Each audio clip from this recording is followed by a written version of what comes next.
अस्सलामु अलैकुम वरहमतुल्लाहि वबरकातुहू। दोस्तों, इस वीडियो में तमिल के 5 छोटे छोटे अल्फाज को आज सीखते हैं। आइए शुरू करते हैं। देखना, देखना को तमिल में बोलते हैं पारपद। सुनना, सुनना को तमिल में बोलते हैं केटपद। सोना, सोना को तमिल में बोलते हैं तूंगुवदु।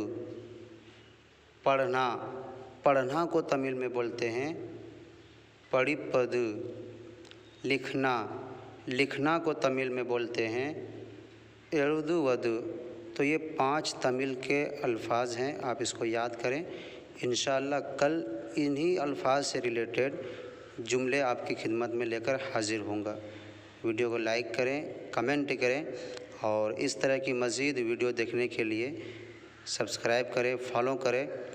इंशाअल्लाह फिर एक वीडियो में मुलाकात होगी। अस्सलामु अलैकुम।